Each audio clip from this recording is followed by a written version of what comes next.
Welcome, secondary staff. I'm your Director of Secondary Teaching and Learning. My name is Shawn Simpson, and we are launching guiding principle number 1 of our standards-based instruction in grading professional learning. Number 1 is all about accuracy.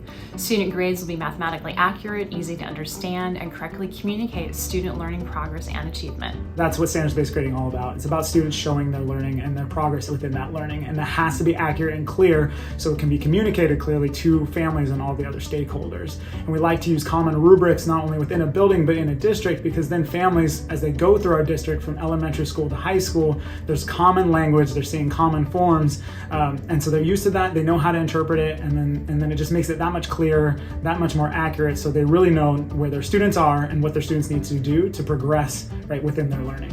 It also benefits teachers because we have that same thing. We get to know exactly what they've learned, where our students are, and it gives us the opportunity to brainstorm next steps for what we need to do to help students meet standards.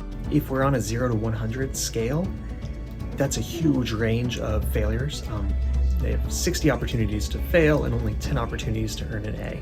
So getting rid of that 0 to 100 scale and kind of narrowing things down and using a common grading scale like a 4, 3, 2, 1, where really we're more focused, we're giving students better understanding. Because if I ask my daughters, what's the difference between an 83 and an 85? They have no idea.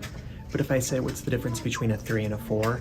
They can really articulate and tell me the differences in the learning that's expected for them at those different levels. Rubrics ensure that we are preventing any biases that we have towards students. We know exactly what we're teaching, exactly what they're assessing, and exactly what we're looking for in their work. Standards-based grading says that the primary purpose of grading is to accurately reflect what a student knows.